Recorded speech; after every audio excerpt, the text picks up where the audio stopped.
سبحان اللہ و بحمدہ عدد خلقہ ورضا نفسہ وزینۃ عرشہ ومداد کلماتہ۔ اعوذ باللہ من الشیطان الرجیم، بسم اللہ الرحمن الرحیم۔ رب اشرح لی صدری ویسر لی امری واحلل عقدۃ من لسانی یفقہوا قولی واجعل لی وزیرا من اہلی۔ اللہم الہمنا رشدا واعصمنا من شرور انفسنا۔ اللہم ارنا الحق حقا وارزقنا اتباعہ۔ اللہم ارنا الباطل باطلا وارزقنا اجتنابہ۔ آمین ثم آمین۔ تفسیر سورہ البقرہ، رکوع نمبر 7، آیت نمبر 60۔ وَإِذِ اسْتَسْقَىٰ مُوسَىٰ لِقَوْمِهِ فَقُلْنَا اضْرِب بِّعَصَاكَ الْحَجَرَ فَانفَجَرَتْ مِنْهُ اثْنَتَا عَشْرَةَ عَيْنًا قَدْ عَلِمَ كُلُّ أُنَاسٍ مَشْرَبَهُمْ كُلُوا وَاشْرَبُوا مِن رِّزْقِ اللَّهِ وَلَا تَعْثَوْا فِي الْأَرْضِ مُفْسِدِينَ۔ اور جب پانی مانگا، کس سے؟ موسیٰ علیہ السلام۔ کس نے مانگا؟ اس کی قوم کے لیے۔ تو اللہ نے کیا کہا؟ فَقُلْنَا اضْرِب بِّعَصَاكَ الْحَجَرَ، یہ جو تیرا عصا ہے نا، اس کو پتھر پر مار۔ پھر کیا ہوا؟ بس پھوٹ نکلے اس میں سے کتنے، 2 اور 10 چشمے۔ یقیناً جان لیا ہر ایک انسان نے ان کے پینے کی جگہ کو، اور پھر اللہ نے کہا کھاؤ پیو، اللہ کا دیا ہوا رزق۔ لیکن دیکھو، جب اللہ کا دیا ہوا رزق کھاؤ پیو گے تو تم کیا نہ کرنا، تم اس زمین میں جہاں تمہیں رزق کے وسائل مل رہے ہیں وہاں پہ تم فسادی بن کے نہ پھرنا۔ تذکرہ جاری ہے حضرت موسیٰ علیہ السلام کے پیروکاروں کی رویداد کا۔ جب فرعون سے نجات ہوئی، صحرائے سینا میں آباد کیے گئے، بادلوں کا سایہ ہوا، من اور سلوہ نوازے گئے، اور پھر اس کے بعد اللہ سبحانہ تعالیٰ نے ان کے اوپر انعامات کا سلسلہ، ان کو شریعت نوازی گئی، ان کو وہ تختیاں نوازی گئیں، اور ان کی سرکشیاں اور ان کی نافرمانیاں جو ہیں وہ ضد اور ڈھٹائی کے ساتھ پورے عروج پر جمی ٹٹی۔ اسی روداد میں سے ایک ہیپننگ ایسی کہ ظاہر ہے صحرا ہے، اور آپ کو پتہ ہے کہ صحراؤں کے اندر پانی کی قلت، من بھی مل گیا، سلوہ بھی مل گیا، اوپر سایہ بھی ہو گیا، لیکن پانی تو بہر کیف ضروری ہے۔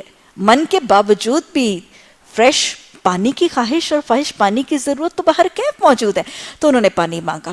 جب انہوں نے اپنی قوم سے پانی مانگا تو اللہ سبحانہ تعالیٰ سے کلیم اللہ نے پانی کی درخواست کی کہ اللہ سبحانہ تعالیٰ میری قوم کے پانی کا بھی بندوبست کریں۔ تو کیا ہوا؟ اللہ سبحانہ تعالیٰ نے کہا کہ موسیٰ علیہ السلام آپ کے پاس یہ عصا ہے نا، یہ وہ معجزوں میں سے 2 معجزے تھے جو حضرت موسیٰ علیہ السلام کو اللہ سبحانہ تعالیٰ نے نبوت کے وقت ہی نواز دیے تھے۔ ایک عصا، وہ جو ایک لاٹھی تھی جس کے ساتھ پہلے تو حضرت موسیٰ علیہ السلام اپنے درختوں کے پتے جاڑتے تھے اور بکریوں کے لیے پتے اتارتے تھے، اور خود انہوں نے کہا تھا کہ اسے میں اور بہت سے کام کرتا ہوں۔ تو اللہ سبحانہ تعالیٰ نے اسے معجزہ دیا تھا کہ جب اس کو پھینکا جاتا تھا تو وہ کیا تھا؟ وہ ایک بہت بڑا سا اژدہا بن جاتا تھا، اور جب اژدہا کو تھاما جاتا تھا تو وہ واپس عصا بن جاتا تھا۔ یہی وہ عصا ہے جس کے ساتھ معجزہ ہجرت کا بھی ہوا تھا۔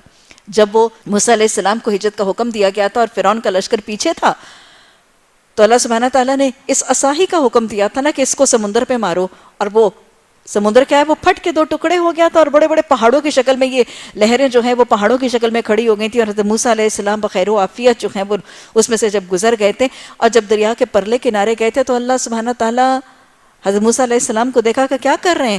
اب وہ عصا، وہ جیسے کہتے ہیں نا کھل جا سمسم، بند ہو جا سمسم، کہ اب عصا کے مارنے سے یہ سمندر جو ہے وہ پھٹا تھا، اب عصا کے مارنے سے یہ سمندر واپس جڑ جائے گا تاکہ فرعون ہمیں پکڑ نہ سکے۔ حضرت موسیٰ علیہ السلام دوسرے کنارے پر پہنچ کر عصا کو مار رہے تھے، اللہ سبحانہ تعالیٰ نے فرمایا تھا رک جا۔ جب کہا تھا مار، تب مار دیا تھا، سمندر پھٹ گیا تھا۔ جب اللہ نے کہا رک جا، حضرت موسیٰ علیہ السلام عصا کو مارنے سے رک گئے تھے، اور وہ واقعی سمندر پھٹا رہا۔ فرعون وہاں سے گزرا، اور عصا کے مارنے سے نہیں، حکم الہی سے وہ سمندر جو ہے جو پاٹ دیا گیا تھا وہ لہریں واپس بہہ گئیں اور فرعون کو اور لشکر کو غرقاب کر دیا۔ ہوتا وہی ہے جو اللہ چاہتا ہے۔ اللہ کے حکم سے سب کچھ ہوتا ہے، اور اللہ کے ہر کام میں چاہے وہ ظاہراً کتنا مشکل اور کتنا امر محال اور کتنا بے سود ہی کیوں نہ لگ رہا اور کتنا نقصان دہ ہی ظاہراً وہ حکم پر عمل کیوں نہ لگ رہا، اس میں کوئی نہ کوئی خیر اور حکمت کا سرچشمہ ضرور موجود ہوتا ہے۔ اب جب صحرا میں پانی مانگا تو اللہ نے پھر اسی عصا کا حکم دیا کہ یہ پہاڑ کی چٹان ہے، اس پہ عصا مار۔ حضرت موسیٰ علیہ السلام اللہ سبحانہ تعالیٰ کی اطاعت نبیوں کی طرح کرتے ہوئے پھر نہ کوئی کیلو کال ہے، نہ بحث تکرار ہے، میں پانی مانگنے آیا اور آپ مجھے عصا کو مارنے کو کہہ رہے ہیں، نہ بحث، نہ تکرار، نہ ڈیلے، نہ کیلو کال۔ جو اللہ نے کہا کر، اس کو کر دیا جاتا تھا۔ جب کر دیا جاتا تھا تو مدد بھی آتی تھی اور اللہ کی طرف سے خیر اور برکتیں بھی آتی تھی۔ اطاعت الہی خیر و برکتیں ضرور لاتا ہے۔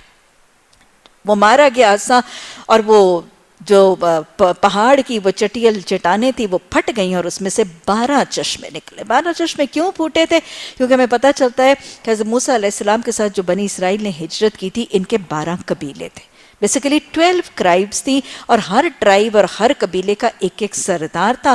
جب 12 چشمے اللہ کے حکم سے پھوٹے تھے، اللہ بھی عدل کرنے والا ہے، اللہ نے ہر چشمہ ایک الگ الگ قبیلے کے لیے رکھ دیا، تاکہ قوم بڑی ضدی اور بڑی فسادی قوم تھی۔ اگر کسی 2 قبیلوں کو آپس میں یہ چشمے بانٹنے پڑتے تو فتنہ ہوتا، فساد ہوتا۔ 12 قبیلوں کے لیے 12 چشمے جاری کر دیے گئے، اور 12 سرداروں نے اپنے اپنے چشمے کی گھاٹ مشربہم، ان کے پینے کی جگہ کو جان لیا، اور اپنے اپنے چشمے انہوں نے مقرر اور متعین کر لیے۔ نہ جھگڑا، نہ فتنہ، نہ فساد۔ اللہ سبحانہ تعالیٰ نے ایسے آسانی کے ساتھ ان کے لیے اس صحرا کے اندر چشموں کا پانی جو ہے رواں کر دیا۔ اور ویسے آپ جانتے ہیں کہ چشموں کا پانی پانیوں میں سے بہترین پانی، صاف، شفاف، صحت مند، صحت یاب کرنے والا اور بہترین پانیوں میں سے یہ منرل واٹر اللہ سبحانہ تعالیٰ نے ان کے لیے وہاں پر پہاڑوں کا پانی جو ہے وہ چشموں کی شکل میں جاری کر دیا۔ ہمیں پتہ چلتا ہے کہ یہ 12 قبیلے تھے۔ حضرت موسیٰ علیہ السلام کو جب تورات اور یہ جو 10 احکامات ملے تھے، تو تورات کا صحیفہ بھی جب دیا گیا تھا تو حضرت موسیٰ علیہ السلام نے 12 الگ الگ کاپیز اور صحیفے ان 12 قبیلوں کو دیے تھے، اور جو ماسٹر پرنٹ اور جو اوریجنل کاپی تھی وہ ان قبیلوں کے سردار، جو سب سے بڑا قبیلہ تھا بنی لاوی کا قبیلہ، ان کو یہ صحیفہ اصل جو ہے وہ موسیٰ علیہ السلام نے ان کے حوالے کیا تھا۔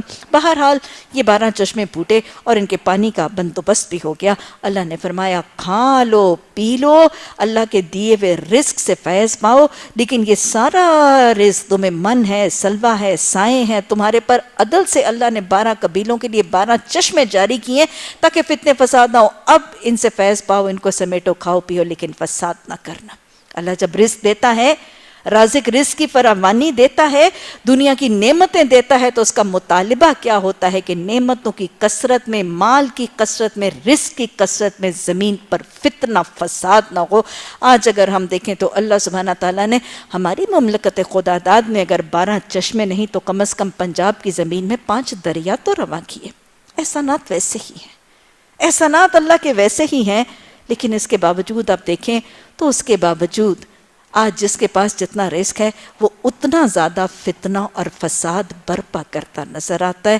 اللہ سبحانہ تعالیٰ تو رزق دے تو رزق حلال عطا فرما، رزق حرام کی کراہت عطا فرما۔ اللہ رزق کی کثرت دے تو اللہ تکبر سے بچ کے ظلم سے بچنے والا خوش نصیب بنا۔ اللہ رزق حکومت عہدے کی کثرت دے کر اللہ ظلم اور زیادتی کرنے والا نہ بنا دینا۔ اور جب اللہ نے اتنا کچھ دے دیا اور من اور سلوہ سے نوازا، وَإِذْ قُلْتُمْ يَا مُوسَىٰ لَن نَّصْبِرَ عَلَىٰ طَعَامٍ وَاحِدٍ، اے موسیٰ ہم تو ایک جیسا کھانا نہیں کھائیں گے۔ میں نے آپ کو کل بھی بتایا تھا جو رودات کا بعد والا حصہ ہے اس کو پہلے اور پہلے والے حصے کو بعد میں ذکر کیا گیا۔ یہ پہلے کہا تھا کہ ہم ایک قسم کی خوراک نہیں کھائیں گے، اور جب یہ کہا اور یہ مطالبہ اور یہ مکالمہ ہوا تھا تو اللہ نے کہا تھا جاؤ اس بستی میں جاؤ۔ بستی میں جانے کا تذکرہ اللہ نے پہلے کر دیا اور پہلے والا مکالمہ اللہ سبحانہ تعالیٰ نے بعد میں کر دیا۔ اللہ سبحانہ تعالیٰ نے ان کا تذکرہ کیا۔ کیا تذکرہ کیا؟ مغضوب قوم ہے۔ مغضوب قوم کا ایک جملہ اللہ سبحانہ تعالیٰ فرما رہے کہ مغضوب قوم نے کہا تھا لَن نَّصْبِرَ عَلَىٰ طَعَامٍ وَاحِدٍ، ہم ایک قسم کا کھانا نہیں کھائیں گے۔ ہاں جملہ کیا ہے؟ ہم سنگل ڈش پر راضی نہیں. کیا کچھ سنا سنا سا جملہ لگتا ہے؟ یہ کون سی قوم کا رویہ ہے؟ یہ مغضوب قوم کا، جو اللہ کے غضب کے مستحق ہوئے تھے، جو ملعون قوم ہوئی، جن پر اللہ کی لعنت ہوئی، جن پر اللہ کے غضب ہوئے. یہ وہ قوم ہے جو کہتی ہے ہم سنگل ڈش پر راضی نہیں. آج میری اور آپ کی قوم کا کیا حال ہے؟ شادیاں، بیاہ، سنگل ڈش پر راضی نہیں. وہ تو حکومت نے قانون بنا دیا، وہ تو جبراً امپلیمنٹ کر دیا کہ اگر ایک سے زیادہ ڈش ہوگی تو پھر دولہا بھی لے جایا جائے گا، دولہے کا باپ بھی قید کر دیا جائے گا، دیگیں بھی اٹھا کے لے جائیں گی. تب کہیں ہماری قوم سنگل ڈش پر راضی ہوتی، ورنہ شادیوں اور بیاہوں پہ کہاں سنگل ڈش کا طریقہ تھا. یہ جبر کی شادیاں اور جبر کے ٹائمنگز اور جبر کی سنگل ڈش، اور اس کے باوجود شادی بیاہ سے آنے کے بعد لوگ کیا کہتے ہیں؟ آج کل شادیوں میں وہ مزہ نہیں آتا، سنگل ڈش پر راضی نہیں ہے ہم آج.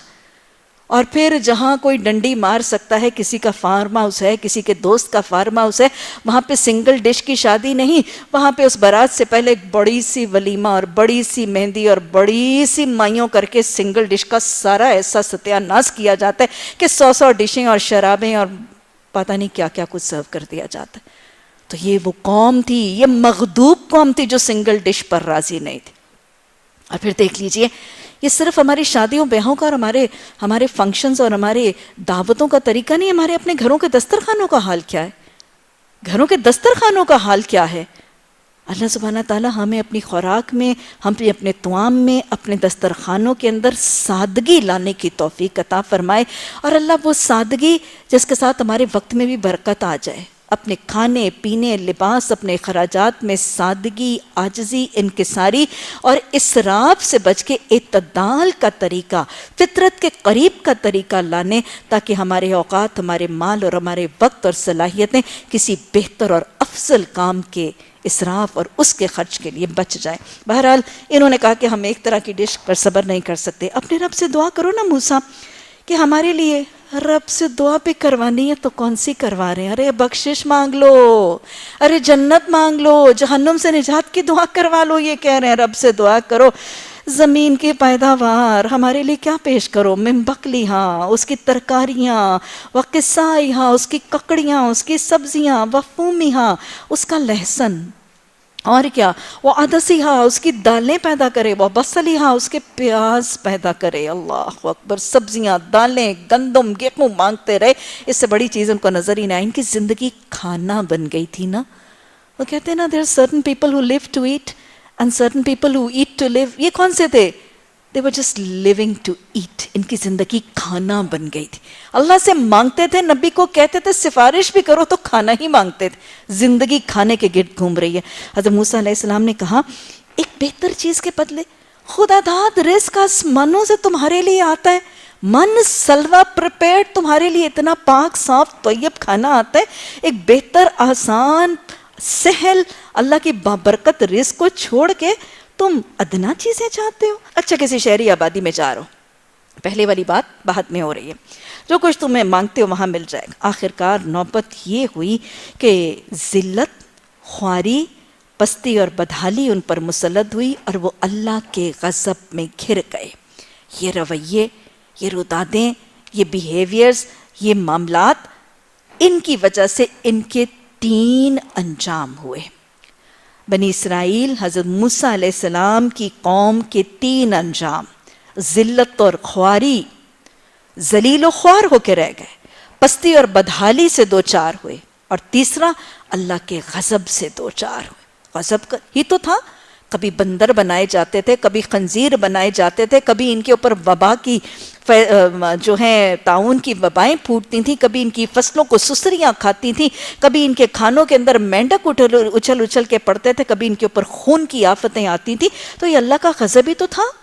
3 چیزیں، ذلت اور خواری، بدحالی اور پستی، اور اس کے بعد اللہ کے غضب سے دوچار ہوئے. اللہ نے ان کے 3 حالتیں اور 3 تکلیفیں وجہ بتائیں. یہ 3 حالتوں میں کیوں مبتلا ہوئے تھے، یہ نتیجہ تھا. کس وجہ سے؟ اللہ کی آیات کا انکار کرتے تھے. دوسری بات، پیغمبروں کو ناحق قتل کرتے تھے، اور یہ نتیجہ تھا ان کی نافرمانیوں کا. اور چوتھا یہ کہ وہ حدود شرع سے نکل جاتے تھے. یاد رکھیے گا، جب بھی اللہ کی طرف سے عذاب، اللہ کی طرف سے مصیبت، اللہ کی طرف سے پکڑ، غضب، ناراضگی، مصیبتیں آتی ہیں تو وہ یہ قوموں کی اپنے ہاتھوں کی لائی ہوئی ہوتی. اللہ نے قرآن میں ایک بار نہیں بار بار افراد کو، اقوام کو، قوموں کو، معاشروں کو مخاطب کر کے کہا ہے کہ یہ پوچھتے ہیں کہ یہ تکلیف کہاں سے آئی ہے، ان سے کہو یہ اپنے ہاتھوں کی لائی ہوئی. جب بھی کوئی قوم کسی مصیبت میں، کسی آفت میں مبتلا ہوتی ہے، کوئی آزمائش آتی ہے، کوئی تکلیفیں آتی ہیں، کوئی رسوائیاں ہوتی ہیں، تو یہ قوم کے اپنے رویے اور اپنے کردار ہوتے. خدا نے آج تک اس قوم کی حالت نہیں بدلی، نہ ہو جس کو خیال آپ اپنی حالت کے بدلنے کا. تکلیفیں آتی بھی اپنے رویے کی وجہ سے ہیں اور جاتی بھی اپنے رویے کی وجہ سے.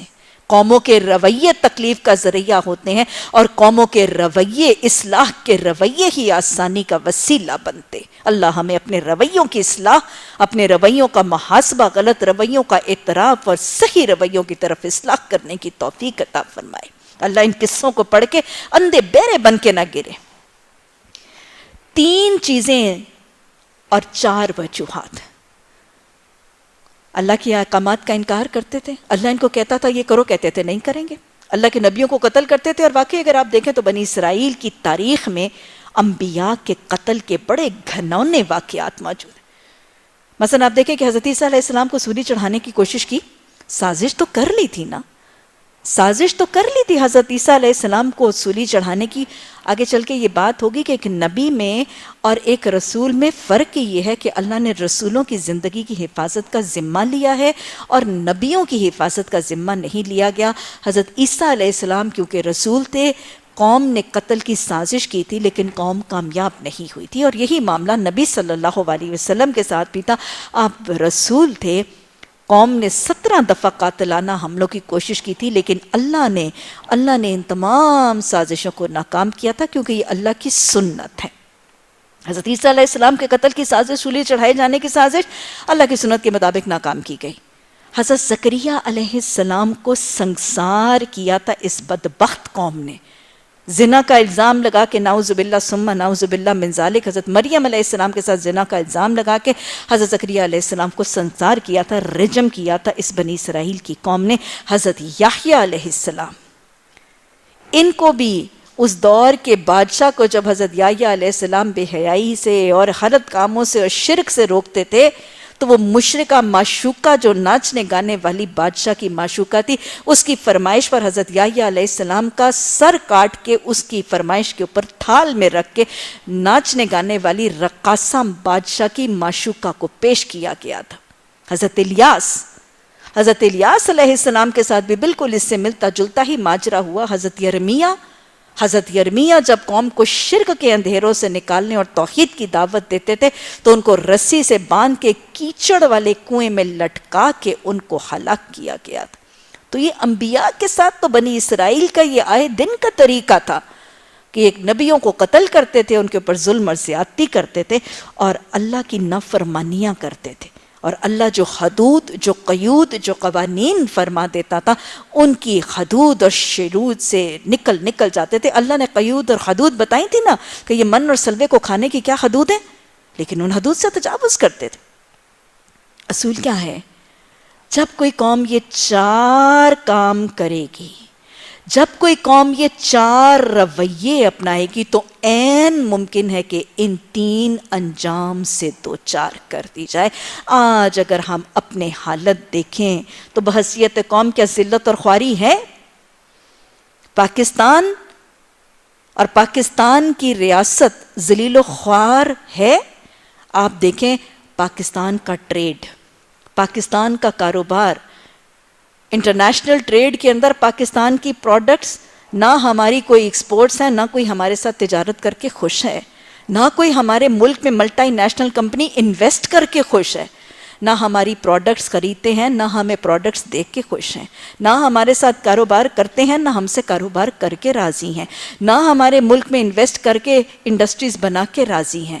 پاکستان کا پاسپورٹ ساری دنیا کے اندر ذلیل اور رسوا کر کے دھتکارا جاتا ہے. پاکستانیوں کو ساری دنیا کے اندر بے عزت اور ذلیل اور رسوا کیا جاتا ہے. آپ دیکھ لیں ہمارا تو حکمران بھی جاتا ہے تو ان کا کوئی 3rd گریڈ بندہ آ کے ہمارے حکمرانوں کو ریسیو کرتا ہے. پاکستان ہر جگہ آج ذلت اور رسوائی پاکستان کے اوپر، ہماری کرنسی ذلیل، ہماری کرنسی ڈی ویلیو ہو چکی ہے. یہ خواری ہے جو اب بحیثیت مملکت ہم پر مسلط ہے. اور دیکھ لیجئے کیا پستی ہے، بدحالی ہے. قرض کے اندر ایک ایک شہری کا ایک ایک بال قرض کے اندر ڈوبا ہے. ہمارے مملکت خداداد میں پیدا ہونے والا ایک ایک بچہ جب اس دنیا میں آتا ہے تو اپنے کندھے کے اوپر کتنے کتنے قرض کا بوجھ لے کے آتا ہے. ہمارے پاس نہ گندم ہے، نہ بجلی ہے، نہ گیس ہے، پانی کی قلت ہوتی چلی جا رہی ہے. یہ پستی نہیں ہے، یہ بدحالی نہیں ہے. ہم ایک زرخیز زمینوں کے مملکت خداداد والے، آج ہم کشکول لے کے گندم بھی مانگتے ہیں، ہم اناج بھی مانگتے ہیں، ہم گیہوں بھی مانگتے ہیں، ہم پیسے بھی مانگتے ہیں، ہم اناج بھی مانگتے ہیں. مجھے بتائیں یہ بدحالی نہیں ہے؟ مسلط تو اور کیا ہے؟ اللہ کے غضب کی علامتیں نظر آتی ہیں، آج نظر آتی ہیں، پچھلی 2 دہائیوں سے نظر آتی ہیں. اس سے پہلے تو کوئی غضب کی علامتیں نہیں نظر آتی تھی. پچھلی 2 دہائیاں، پچھلی 2.5 دہائیاں دیکھ لی، کبھی زلزلے آتے ہیں، زلزلوں پہ زلزلے آتے ہیں، کبھی طوفان آتے ہیں، کبھی سیلاب آتے ہیں. ابھی پچھلے سیلاب کے جو افلیکٹڈ لوگ ہیں ان کی ریہیبلیٹیشن نہیں ہوئی ہوتی تو اگلا سیلاب آ جاتا ہے. ہم کہتے ہیں پلیٹیں ٹکرا گئیں، ہم کہتے ہیں کہ انڈیا نے اپنے ڈیم بنا کے پانی، ارے کچھ نہیں ہے، یہ اللہ کے غضب کی علامتیں ہیں. کبھی ڈرون حملے ہوتے ہیں، کبھی بم دھماکے ہوتے ہیں، کبھی ایئر کریشز ہوتے ہیں. یہ سب کیا ہے؟ یہ اللہ کے غضب کی علامتیں ہیں. آج ذلت اور رسوائی بھی ہے، آج پستی اور بدحالی بھی ہے، اللہ کی غضب کی علامات بھی ہیں. حاکم محکوموں سے لڑ رہے ہیں، فوج رعایا سے لڑ رہی ہے، اپنے اپنوں کے گلے کاٹ رہے ہیں، خون کی ہولی کھیلی جا رہی ہے، آگ کے شعلے جلائے جا رہے ہیں. یہ اللہ کے غضب کی علامتیں. وجوہات کیا ہیں؟ یہ پلیٹوں کا ٹکرانا نہیں ہے، یہ آج ہمارے اپنے رویے ہیں. کیا اللہ کے احکامات کا انکار نظر آتا ہے؟ 4 وجوہات دیکھیے، 3 حالات تو آپ نے دیکھ لیجئے، 4 وجوہات بھی دیکھ لیجئے. وجوہات موجود. نماز پڑھنے والوں کی قلت ہے، مسجدیں بے آباد ہیں، مانعین زکوٰۃ کی کثرت ہے، سود خور کھل کے سود کھاتے ہیں، شرابی شراب پیتے ہیں اور ناچتے ہیں. اللہ کے احکامات کا انکار نظر آتا ہے.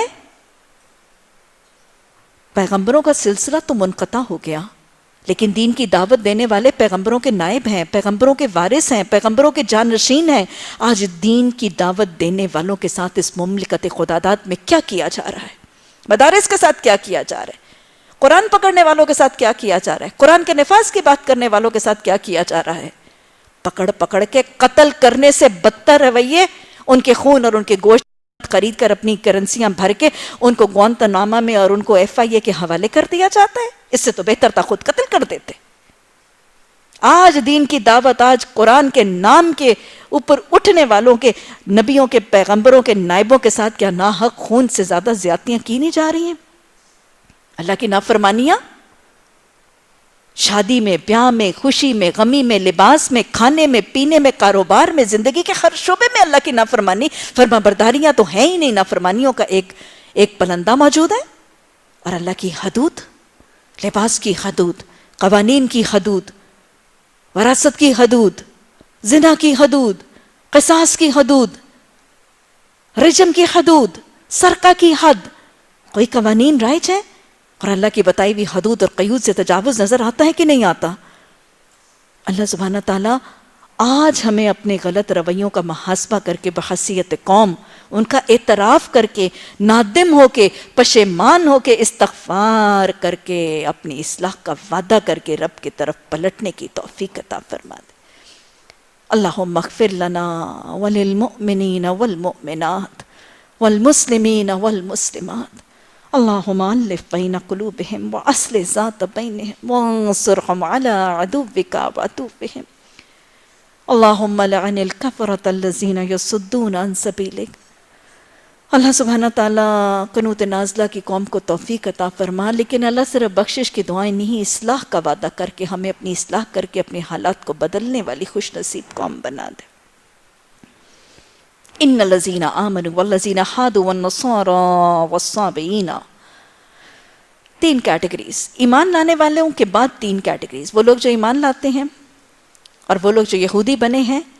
یہودی بنے ہیں، یہودی ہے نہیں ہے، کیونکہ یہودیت کوئی دین نہیں تھا، اور یہودی کوئی پیروکار نہیں ہے. یہودیت اور نصرانیت یہ ان کا اپنا خود ساختہ نام تھا. اللہ نے ان کا نام یہودی اور نصرانی نہیں رکھا تھا، انہوں نے خود سے خود اپنے آپ کو یہودی اور نصرانی ناموں سے تجویز کیا تھا. اللہ نے سب کا نام ہی مسلم رکھا ہے. اللہ نے فرمایا وہ لوگ جو ایمان لاتے ہیں، وہ لوگ جو یہودی بنے ہیں اور جو نصارہ ہیں اور صابئین ہیں. صابئین سے مراد اکثر مفسرین کہتے ہیں کہ یا تو آگ کو پوجنے والے ہیں، کچھ کہتے ہیں کہ یہ ستاروں کو پوجنے والے ہیں، اور کچھ کے نزدیک متفرق انبیاء کے متفرق ادیان کی پیروی کرنے والے ہیں. کسی بھی دین میں سے ہوں، اللہ نے آگے فرما دیا من آمن باللہ والیوم الآخر وعمل صالحا فلہم اجرہم عند ربہم ولا خوف علیہم ولا هم یحزنون. ان کیٹیگریز میں سے جو اللہ اور آخرت کے دن پر اور ایمان لانے کے بعد عمل کرے گا، ان کے لیے کوئی خوف اور کوئی غم نہیں. یہ آیت اپنے ترجمے کے روح سے ایک حقیقت کو کھولتی ہے. اس میں آخرت کے خوف اور غم سے نجات کا وعدہ کیا جا رہا ہے یہودیوں، عیسائیوں اور صابیوں کے لیے. اللہ فرما رہا ہے کہ جو یہودی ہے اور جو عیسائی ہے، جو آخرت کے دن پر اور اللہ پر ایمان لا کے عمل کرے گا، ہر اس یہودی اور عیسائی کے لیے آخرت کی نجات، یعنی ولا خوف علیہم ولا هم یحزنون کا معاملہ ہے. عیسائیوں اور یہودیوں کی نجات اور بخشش اور نجات من النار، آخرت سے جہنم سے بچنے کا معاملہ کیا ہے؟ سب سے پہلے تو میں آپ کو ایک بات بتا دوں. بہت دفعہ یہ لوگ پوچھتے ہیں کہ جی عیسائیوں کا کیا ہوگا، یہودیوں کا کیا ہوگا. ایک بات تو میرا خیال ہے آپ واضح طور پر جانتے ہیں کہ قیامت کے دن نجات اور بخشش اور جنت میں داخلے کے لیے قرآن نے ایک جگہ نہیں بار خواہ 2 شرائط لگائی. ان الذین آمنوا وعملوا الصالحات لهم جنات تجری من تحتها الانہار خالدین فیہا ابدا. وہ لوگ، اس میں شک کوئی نہ کرنا، وہ لوگ جو ایمان لاتے ہیں اور ایمان کے بعد عمل کرتے ہیں، ان کے لیے باغات ہیں جو ان میں وہ ہمیشہ رہیں گے. نجات کے لیے، جنت کے حصول کے لیے، بخشش کے لیے ایمان اور عمل دونوں درکار ہے. اگر کوئی شخص صرف ایمان لاتا ہے، کلمہ پڑھتا ہے، ایمان کا دعویٰ کرتا ہے، اقرار کرتا ہے، اعلان کرتا ہے اور بار بار ایمان کے لیے کلمہ پڑھتا ہے، لیکن عمل نہیں کرتا جیسے ایک ایمان والے کو قرآن اور حدیث ماننے کے بعد کرنے ہیں، تو ایسے صاحب ایمان کے لیے نجات کا وعدہ قرآن اور حدیث سے ثابت نہیں ہے. میں اور آپ کوئی نہیں ہوتا کسی پر فتویٰ دینے والے، لیکن قرآن اور حدیث کی روح سے وہ شخص جو صاحب ایمان کلمہ پڑھنے والا تو ہے، اسلام کے دائرے میں داخل ہو گیا، ایمان کا دعویٰ اور اقرار کر رہا ہے، لیکن عمل نہیں کر رہا، اس کے لیے نجات نہیں ہے.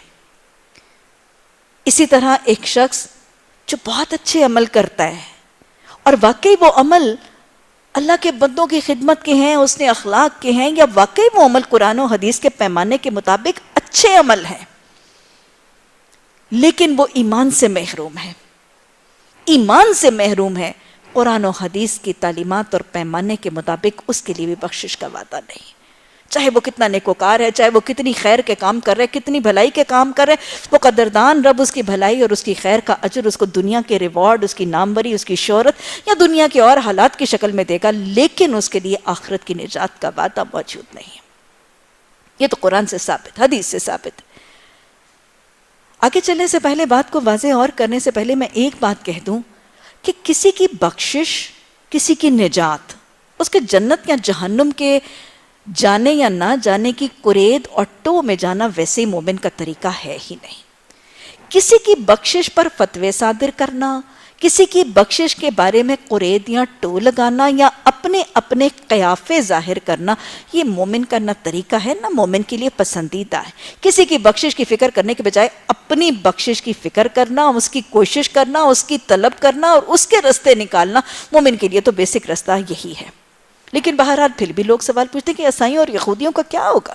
وہ جو بہت نیک کام کرتے ہیں، ایسا ہمارے گرد پھیلے پڑے ہیں بہت دنیا میں، ان کا کیا ہوگا؟ قرآن اور حدیث میں اپنی رائے نہیں بتا رہی ہوں، میں کوئی نہیں ہوتی کسی پر فتویٰ صادر کرنے والی. اللہ ہمیں بخش دے اور ہمیں بخشش کے طریقے سکھاتے اور ہم سے راضی ہو جائے، ہم کسی پر کوئی فتویٰ صادر نہیں کر سکتے. لیکن قرآن اور حدیث کی روح سے عیسائیوں اور یہودیوں کے لیے بخشش کا معاملہ کیا ہے؟ یہ آیت تو کہہ رہی ہے ان کے لیے بخشش کا معاملہ ہے لیکن بہت سی آیات کے روح سے پتہ چلتا ہے کہ ان کے لیے بخشش کا معاملہ نہیں ہے۔ قرآن میں کہیں کانٹرڈکشن تو نہیں ہو ہی نہیں سکتا کہ اللہ کے کلام میں کوئی کانٹرڈکشن ہو، تو ان دونوں آراء کے اندر تطبیق یا مطابقت یا ہم آہنگی کیسے لائی جائے؟ اصل معاملہ سمجھ لیجیے۔ بخشش کے لیے ایمان اور عمل دونوں ضروری ہے، اور ایمان بنیادی طور پر ایمان مفصل ہے۔ اللہ، فرشتوں پر، کتابوں پر، نبیوں پر، آخرت پر ایمان مفصل 5 چیزیں ہیں۔ عیسائی اور یہودی ان 5 چیزوں کو مانتے تو ہیں، لیکن عیسائیوں اور یہودیوں کے ایمان مفصل میں سے 2 ایمان، ایمان بالرسل اور ایمان بالکتاب، رسولوں پر ایمان اور کتابوں پر ایمان میں کمی اور خلل اور نقص ہے۔ کیونکہ ایمان بالرسل تب مکمل ہے جب سب نبیوں پر ایمان ہو، اور نبی صلی اللہ علیہ وسلم کو نبی آخر الزمان مانا جائے، سب نبیوں کو بشر مان کے، سب نبیوں پر ایمان لا کے، اور نبی صلی اللہ علیہ وسلم کو ایمان لا کے نبی آخر الزمان مانا جائے، تو ایمان بالرسالت کمپلیٹ اور عقیدہ رسالت درست ہے۔ اسی طرح ایمان بالکتاب کی تکمیل ضروری ہے۔ عیسائی اور یہودی زبور کو اور تورات کو اور انجیل کو تو مانتے ہیں، لیکن ایمان بالکتاب ایمان مفصل کے حوالے سے تب مکمل ہے، یؤمنون بما انزل الیک وما انزل من قبلک، تمام آسمانی کتابوں کو الہامی کتابیں من جانب الہی وحی کا ذریعہ سمجھ کر تمام کتابوں کو اللہ کی کتابیں ماننا ضروری ہے۔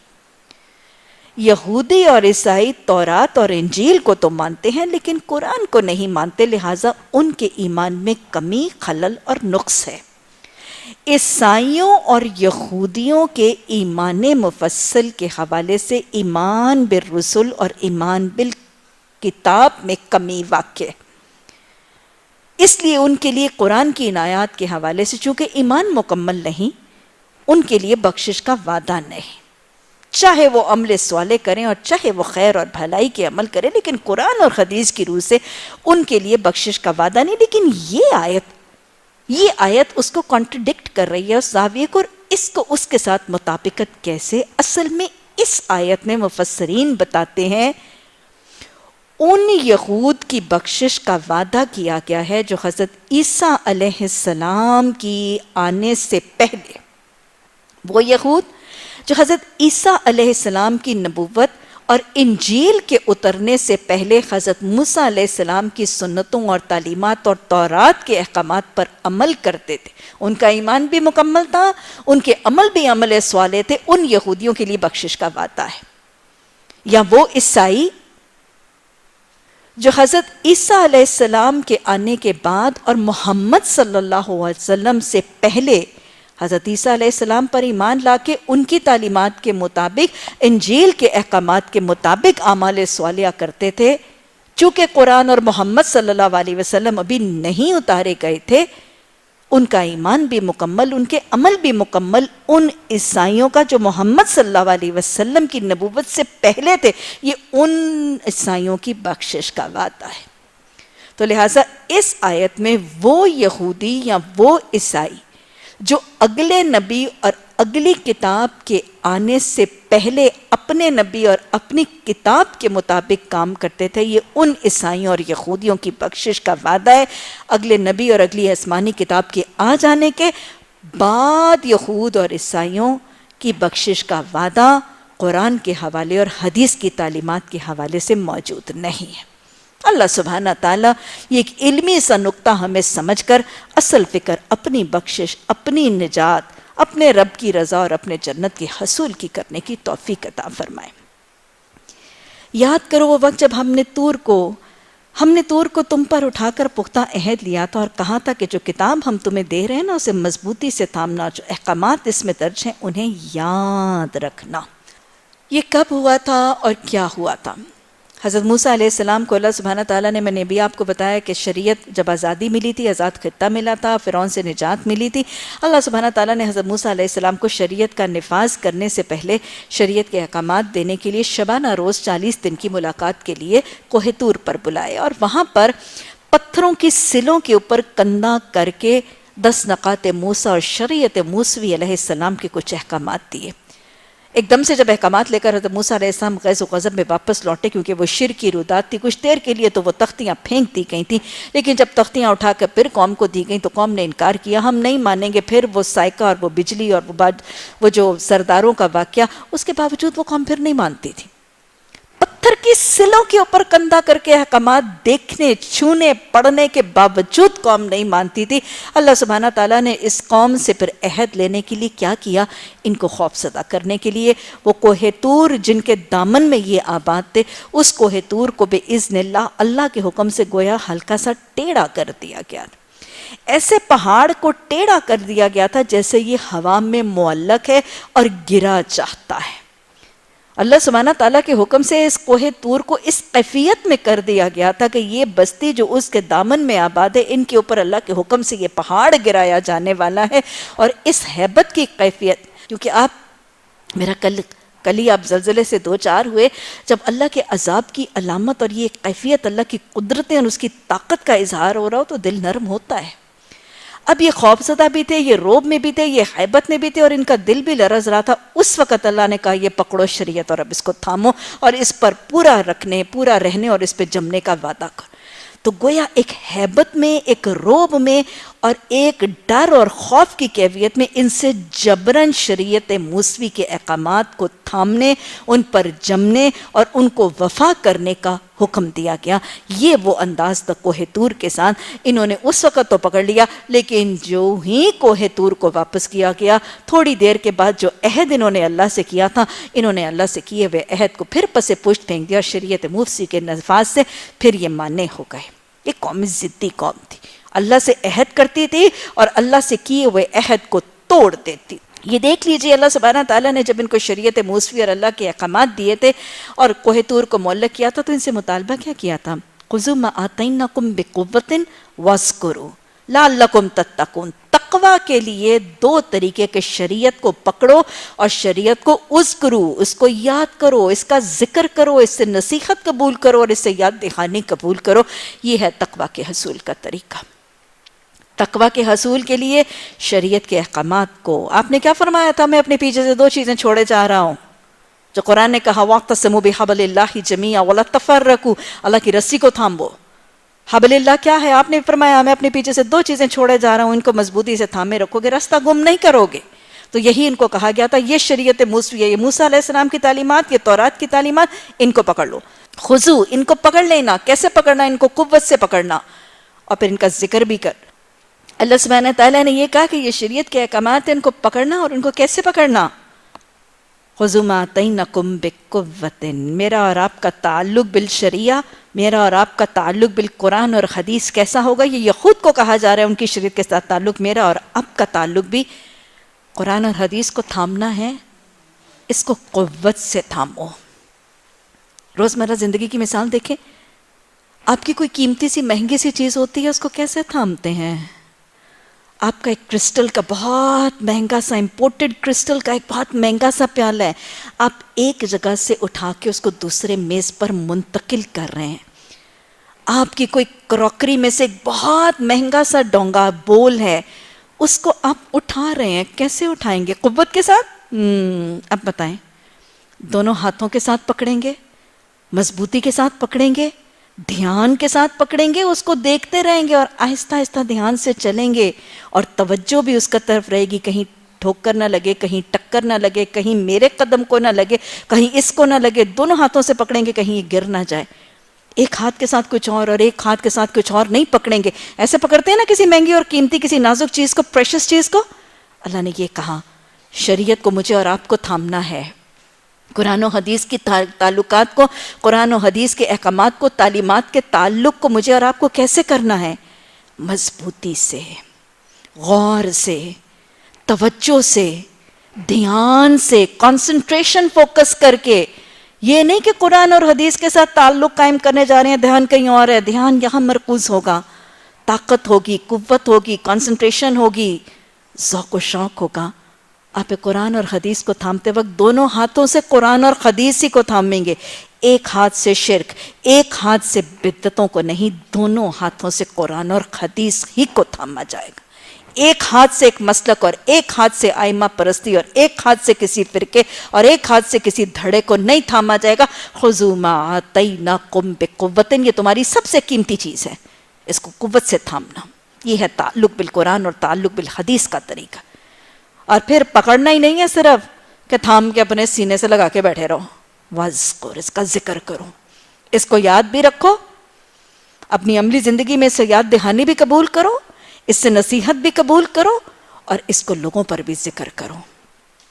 اس سے تمہیں تقویٰ ملے گا. دین کے ساتھ، قرآن کے ساتھ، شریعت کے ساتھ ایک بہت خوبصورت تعلق کا طریقہ سمجھا دیا. اس ذریعے سے توقع کی جاتی ہے کہ تم تقویٰ کی روش پر چلو گے، مگر اس کے بعد تم عہد سے پھر گئے. اس پر بھی اللہ کے فضل اور اس کی رحمت نے تمہارا ساتھ نہ چھوڑا، ورنہ تم تو کبھی کے تباہ ہو چکے ہوتے. جو قومیں بدعہدی کرتی ہیں عین ممکن ہے کہ اللہ کے حکم سے تباہی سے دو چار ہو جائیں. پھر تمہیں اپنی قوم کے ان لوگوں کا قصہ تو معلوم ہی ہے جنہوں نے سب کا قانون توڑا تھا. ہم نے انہیں کہا تھا بندر بن جاؤ، اس حال میں رہو کہ ہر طرف سے تم پر دھتکار ہے. اس طرح ہم نے ان کے انجام کو اس زمانے کے لوگوں اور بعد میں آنے والے لوگوں کے لیے عبرت اور ڈرنے والوں کے لیے نصیحت بنا کے چھوڑ دیا. اصحاب سب کا قصہ انشاءاللہ آگے پھر بھی آئے گا، میں وہاں پہ بھی وضاحت سے بات کروں گی. ذرا مختصراً دیکھ لیجئے. اصحاب سب کا یہ قصہ حضرت موسیٰ علیہ السلام کے پیروکار نہیں ہیں ڈائریکٹلی. یہ حضرت داؤد علیہ السلام کے زمانے میں بنی اسرائیل کی ایک قوم ہے. حضرت داؤد علیہ السلام کا زمانہ ہے. بنی اسرائیل کی قوم میں ایک مچھیروں کی بستی، فشرمین کی بستی ہے، اور یہ اپنے پیشے کے لحاظ سے ایک دریا ساحل سمندر پر آباد تھے. ساحل سمندر پر یہ مچھیرے آباد، ان کا فکر معاش، ان کے رزق کے حصول کا ذریعہ صرف مچھلیاں پکڑنا ہی تھا. صبح سویرے یہ اپنی کشتیوں پہ جاتے تھے، اپنے مچھیرے اپنے جال ڈالتے تھے، مچھلیاں پکڑتے تھے. یہی ان کی خوراک تھی، یہی ان کی رزق تھی، یہی ان کی انکم کا ذریعہ تھا، یہی ان کی بود و باش تھی، یہی ان کا سورس آف انکم تھا. آپ کو معلوم ہے کہ اللہ سبحانہ تعالیٰ نے بنی اسرائیل کے احکامات ہماری شریعت کے احکامات سے بہت زیادہ سخت رکھے تھے، کیونکہ قوم ضدی تھی، قوم ڈھیٹ تھی، اور ڈھیٹ قوم کے ساتھ اللہ نے ان کے ساتھ ان کے جیسا ہی معاملہ کیا تھا. عبادت کا دن، جیسے اگر مسلمانوں کے لیے، امت رسول صلی اللہ علیہ وسلم کے لیے عبادت کا دن جمعے کا دن ہے، تو مسلمانوں کے لیے جمعے کے دن عبادت کا وقت کتنا ہے؟ میکسیمم 1.5 گھنٹہ 2 گھنٹے، اور اگر غسل اور پاکی اور طہارت کو شامل کر لیا جائے تو ذرا سا اضافہ اور. لیکن اس کے علاوہ باقی دن عبادت کے لیے مختص اور خاص نہیں کیا گیا. اس کے بعد کہا گیا کہ جاؤ تم اللہ کا ذکر کرو اور تسبیح کرتے رہو، لیکن مخصوص کر کے صرف عبادت اور نماز کے لیے بیٹھنا جمعے کے دن صرف کس کے لیے ہے؟ جمعے کے دن صرف وہ خاص اوقات ہیں جس کے لیے یہ مخصوص کیا گیا ہے. لیکن یہود کے لیے، بنی اسرائیل کے لیے ان کے عبادت کا دن سبت کا، سیٹرڈے کا دن تھا، اور ان کے احکامات میں یہ تھا کہ پورے کے پورے ہفتے کا دن، پورے کا پورا سبت اور سیٹرڈے کا دن ان کو عبادت کے لیے مخصوص کرنا ہوتا تھا. they were not allowed and they were not permitted to do any worldly affair. کوئی دنیاوی کام کاج دھندا کرنے کی ان کو اجازت نہیں تھی شریعت میں. ہفتے کا دن عبادت کے لیے مخصوص تھا. جیسے ہم ان چند گھنٹوں میں صرف جمعے کا خطبہ سنا جاتا ہے، باجماعت نماز پڑھی جاتی ہے، اور بس اس کے بعد ذکر الہی and that's it.